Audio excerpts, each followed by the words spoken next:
Thank you for joining us for your reporter behind the story on CBS News Colorado. June 4th marked 20 years since a man operating a bulldozer plowed through the town of Granby. Former copter pilot Mike Silva and reporter Luan Akin covered it first from the air.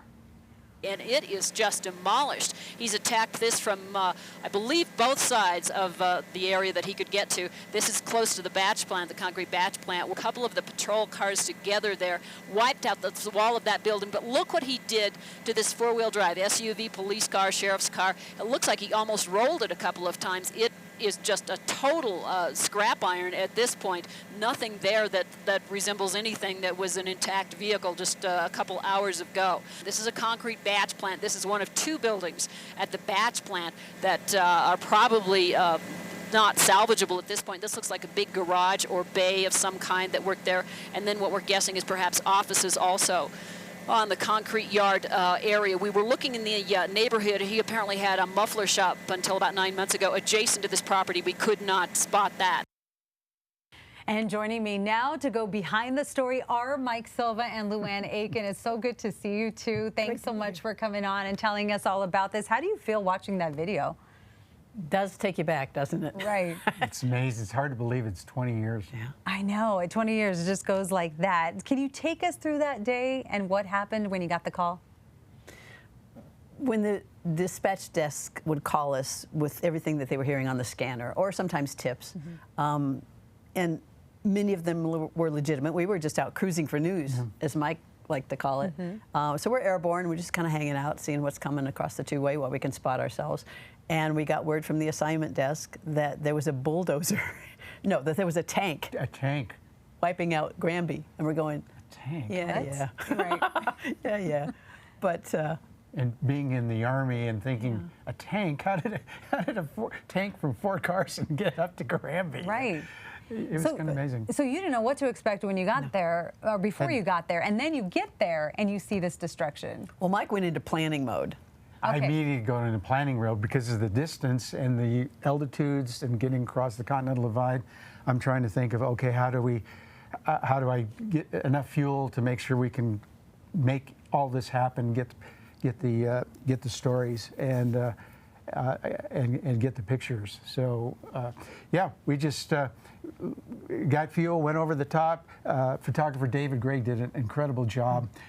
Engineering-wise, we fired up so we could get the signal. I knew exactly where I needed to be at what altitude to get the signal once we got the pictures.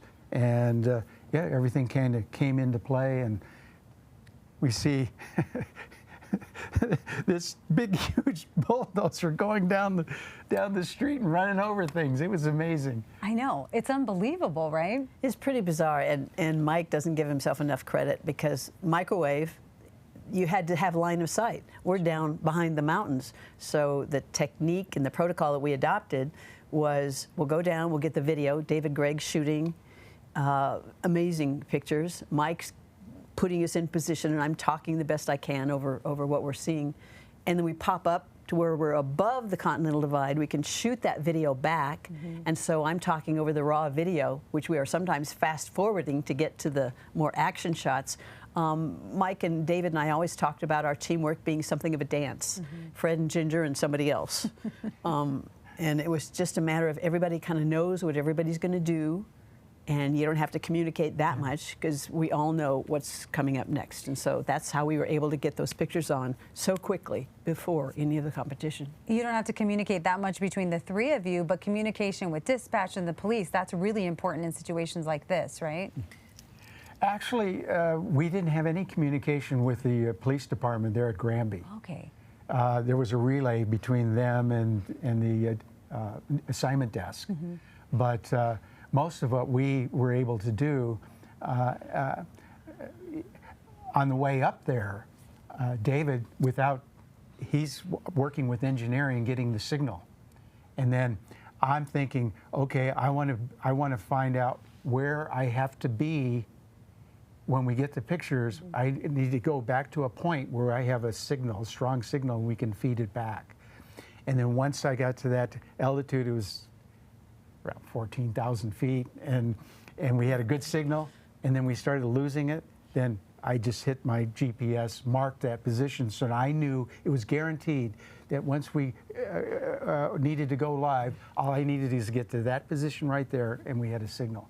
And we could start feeding, and Lou did an amazing job communicating what we saw with the pictures, everything that was everything that was going on from the ground. I know. We saw that snippet of it. And that, did you have any worries about that day? Anything that worried you? No, I mean, there was some talk at first as to whether or not he was firing back a lot. It did turn out that Marvin Heemeyer did have 3 rifles, I think it was, that they took out of the Bulldozer tank at the end. But we saw no evidence that he was actively trying to shoot anybody. And even if he was, he couldn't shoot up. But I think Mike and David Gregg and I, we all computed somehow we had somewhere in the neighborhood of 75 years of joint news coverage, and agreed that we had never seen anything Army like training. that. Well, that's what I was going to ask you. I mean, 26 years together, you Army training. Have you ever seen anything like this? It was pretty crazy. Not at all. Well, He has, but not in the Well, spine. you did, yes, you did, of course, but in a small town in Colorado. Yes, that was. Yes, it was quite a day, quite an afternoon. You know, we kind of not laugh about it now, but I think that was such a scar and such a heartbreak for the city, the town of Granby. And still is. Yeah, exactly. And my family had vacationed just outside of Granby when I was a kid for years, so I had a soft spot for this town. And just to watch these businesses just demolished because a man was that unhappy with how he had been treated, it was really otherworldly in a lot of ways. And there was just no stopping him. When he finally got stopped, it was because he stopped himself and dropped that tread down into the basement of the Gamble store. Yeah, the demolishing of the town, but then it also, a short time after, divided the town. Even 20 years later, it still is dividing the town. What do you think about that? Some people look at it as terror. Some people look at him as a hero. I mean, it's just... I mean, people could have been killed. And what really upset me early on in our coverage there was when we saw him going after the library. And you think, children in the library, you know, it's summer, school is out, and you try to remain objective, but it was just, what he did was so dangerous in so many ways. And not to get political about his argument with the city, but it was an ugly, ugly day for Granby.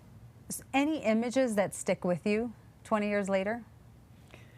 I think when he tried, when the big earth grader pulled in and tried to stop him, and he started to tip over the grader, and they went, oh, you know, I'm outnumbered here, so they backed off. But it was just the sense of power that he had behind that, and how unstoppable he was until he stopped himself. I think a lot of people don't realize the reason it came to an end, it stopped, is because when he plated the bulldozer, it restricted the airflow into the radiator. So what happened, you can see the steam coming, is it overheated and blew the radiator hose, and that's what actually stopped that bulldozer just before it went into the floor of that Gamble's store there. You know, that you did. Otherwise, he'd have kept on. Who knows how long? Who knows how long, because of that sheer power that you were talking about, Luan. You know, you did such a marvelous job looking at everything that was going on, assessing it, and then reporting it, and just talking about what you saw. Mike, talk about, it's almost like, you know, when we're on the road and we're driving and we see a scene going on, maybe a bad accident or something, and we all want to look, right? But we're also driving. You had a very important job with the copter and piloting that helicopter, but also looking at everything that was going on. How do you balance the two and make sure everything is good? I know you're very safe, but it's a matter of balancing what I'm doing and balancing. It's easy for me. I set up the shots. I don't take the pictures. David did, and other great photographers that we've had over the years here at the TV station at Channel 4. They do some wonderful things. I'm just basically the tripod, if you will. I just kind of, I set up the, I just set up the shot, and I'm watching the monitor and listening, and we had such a unique so many years. We had a relationship. We didn't have to talk to you. We already knew. David knows he's doing this. I know I got to do this. Dave's doing this, and Lou's doing her thing, and it had just melted together. It was just a great opportunity that we had a relationship. All the mechanics of it were on display that day. And so I was asking David to do things on video. It wasn't something we would set up ahead of time. And it would be something to the effect of, David, you know, there's police coming in from the left side of the frame. So all of our behind the scenes, what's normally behind the scenes in terms of coordination, was fully on display. And that was exciting that it worked well. Yeah. It was a very memorable day. Any final thoughts about that day?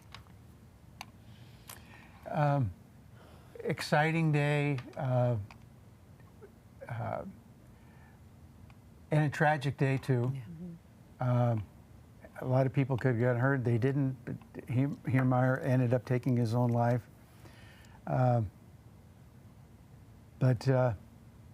It was just an amazing time, and we were a part of it. Yeah, I think when you're looking at that happening, and you know your news side is taking over, and you're trying to do the very best you can to tell the story. And my philosophy always was, tell them what you know, and tell them what you don't know, because people at home have every right to say, well, yeah, but what about this? And so I try to say, we don't know about that yet, so that there's a sense of there's more to come, and we know that, but this is what we have right now.